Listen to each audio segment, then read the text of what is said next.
So ngayon, uuwi muna ako kasi hindi ako pinayagan na pumasok sa FEU because I don't have any valid reason to enter in their campus. That's the security said to me.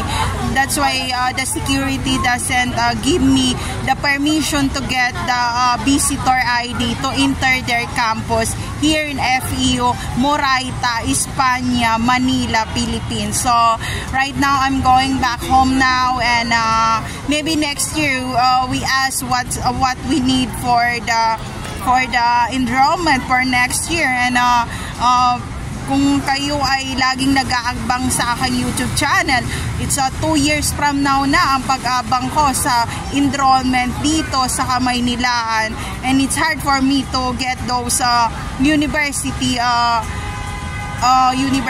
na pumapasok dito sa university na to. But it's okay, kaya ko. And sabi ko, it's okay sir, okay na, hindi na ako papasok, and kasi ayoko ng gulo, ganyan. So hindi ko rin na videoan yung tiger ng malapitan kasi sinigawan rin ako ng security na, Miss, no videos allowed, please. Tapos dumiretso lang ako, and nakisabay lang ako sa mga estudyante.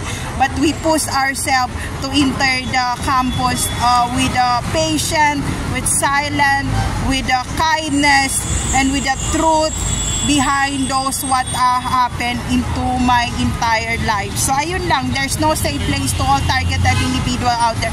Take care always everyone.